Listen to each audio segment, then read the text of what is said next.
আবার দূরে গিয়ে ঝুঁকি নিয়ে সেই ব্রাইডাল মেকআপ করার সাহসিকতাটা আবার দেখালাম।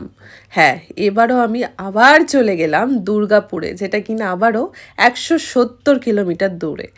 আর এবার কিন্তু আমি কোনো রকম ট্রেনে যাতায়াত করার সুবিধা নিইনি, কারণ আমি বুঝে গেছি এখানে ট্রেনে যেতে গেলে হয় আমাকে সেদিন সেখানে থেকে যেতে হবে, নয়তো আমাকে রাত 3টের সময় ওখান থেকে ফেরত আসতে হবে। আর এগুলো আমি এককালে ভীষণ রকমভাবে সাফার করেছি, আমার যাতায়াত ইস্যু প্রচুর থাকে।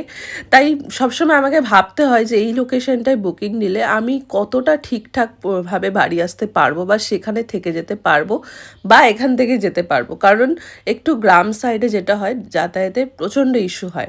কলকাতায় কিন্তু রাতভর গাড়ি চলাচল করে, তাই যাতায়াতের কোনো অসুবিধা নেই। ওলা, উবের, র্যাপিডো যে কোনো সময় যে কোনো কিছু পাওয়া যায়। কিন্তু একটু গ্রাম সাইডে যখনই হয় সেটা, তখন কিন্তু ট্রেনের ভরসা ছাড়া আর কিছুই থাকে না। তাই বলে দূরের লোকেশন হলে যে আমার যেতে ইচ্ছে করে না, তা কিন্তু একদমই নয়।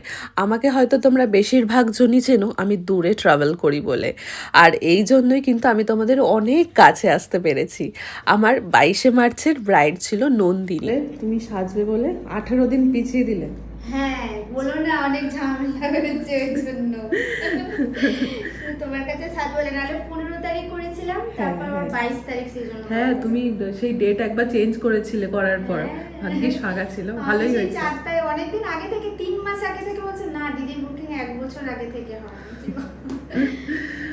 ওকে, 4 তারিখের ব্রাইড, মানে মার্চের 4 তারিখে ইচ্ছে ছিল, হয়নি। 6 তারিখে ইচ্ছে ছিল, হয়নি। লাস্টে 22 তারিখে। আচ্ছা, ঠিক আছে। কি পরছো, লেহেঙ্গা? হ্যাঁ, এই লেহেঙ্গাটা পরছি। ওকে, সাজার কোনো ইচ্ছা আছে? না বাবা, তুমি যেটা সাজাবে, তুমি আমাকে যেটা ভালো লাগবে তুমি সেটা করো। আচ্ছা, ঠিক আছে, তাহলে আমার মতো করেই সাজাই। হ্যাঁ। আমি নিজেও জানতাম না নন্দিনীর এটা সেকেন্ড রিসেপশন, মানে অলরেডি একটা রিসেপশন হয়ে গেছে, এটা আর একটা রিসেপশন। আর এই রিসেপশনে ও পরছে হচ্ছে একটা লেহেঙ্গা, খুব সুন্দর কালারটা।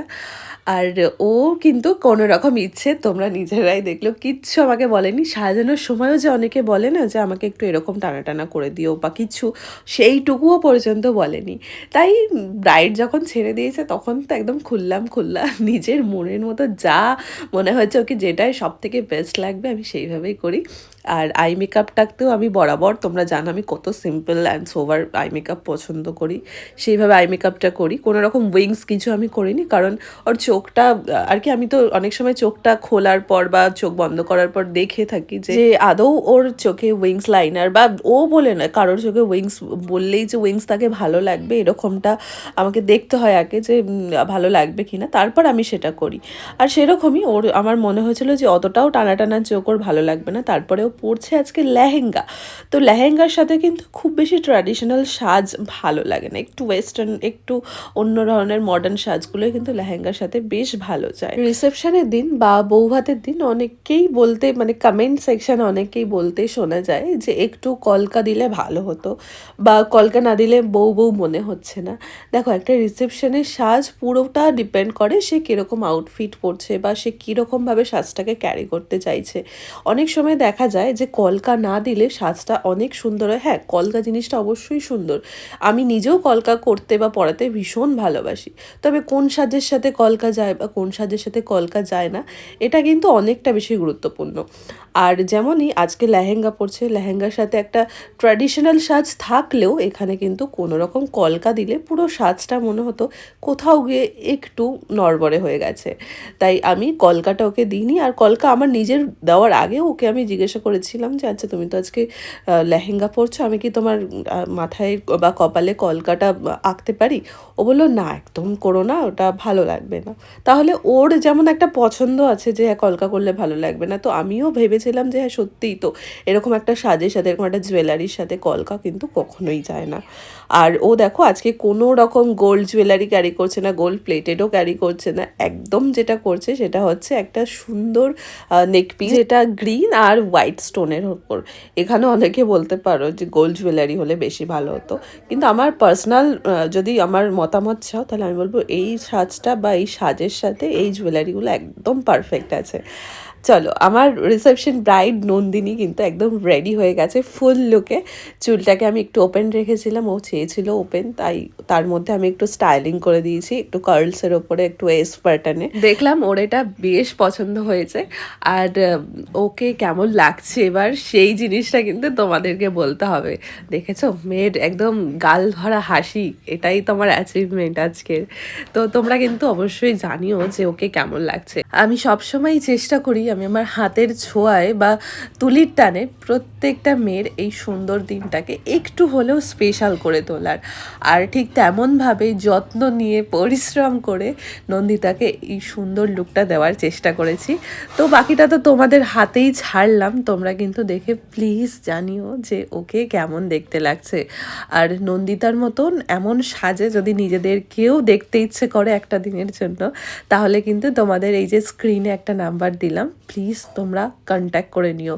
কল অথবা হোয়াটসঅ্যাপের মাধ্যমে তোমরা সমস্ত কিছু জেনে নিতে পারবে আমার থেকে। চলো, এত দূর যেই একটি মাত্র মেয়ের জন্য গেলাম আমি, আর ওর এই সাজটা পেয়ে কেমন লাগলো সেটা তো আমাকে জানতেই হবে। আমার সাথে সাথে তোমরাও এবার শুনে নাও যে নন্দিতার এই সাজটা পেয়ে ওর কেমন ফিল হচ্ছে। নন্দিতা না, নন্দিতা তো কেমন লাগলো? শুধু খুব ভালো, তোমার জন্য এত দূরে এসেছি আমি। এক্সাইটমেন্ট ছিলাম তোমার কাছে সাজার জন্য। যাক, তো সবকিছু ঠিকঠাক। কত ধৈর্য ধরে সাজাও, আমি শুধু এটা দেখলাম, কত ধৈর্য ধরে সুন্দরভাবে সাজাও। তোমার ভালো লেগেছে তো? একদম খুব খুব ভালো লেগেছে। Thank you so much. নন্দিতার এই সাজটা দেখে নিজেকে যতটা না হ্যাপি বলে মনে হয়েছে, তার 4 গুণ মানে ডাবল একজন খুশি হয়েছে, সে হচ্ছে নন্দিতার বোন। শুধু একবার তোমরা ওর রিয়াকশনটা দেখো।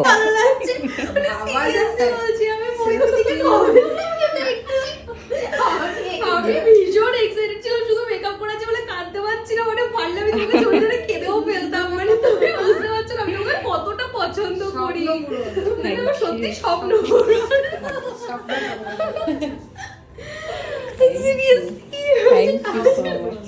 ভালো লাগছে তো দিদিকে? খুব সুন্দর লাগছে, খুব সুন্দর লাগছে, খুব সুন্দর। আমি যতবারই মেকআপ আর্টিস্ট হয়ে যাই আমার বিয়েতে আমি তোমার কাছেই সাজবো, সত্যি বলছি। আমি 2000 আমার বিয়ে কবে হবে আমি জানি না, আমি 2023 থেকে ঠিক করে রেখেছি আমি মৈত্রীদের কাছেই সাজবো। আর দিদিকেও তাহলে এইভাবে প্রত্যেকটা মানুষের ভালোবাসাগুলো যেন আমাকে আরও বেশি কাজের প্রতি আমার আকৃষ্ট করে। আর মনে হয় যে সারাদিনের আর পরিশ্রম বলে মনেই হয় না। এখন আবার আমি 4 ঘন্টা কোনো রেস্ট না নিয়ে ছুটবো, কখন বাড়ি পৌঁছাবো আমি জানি না। চলো, সবাই ভালো থেকো, টাটা।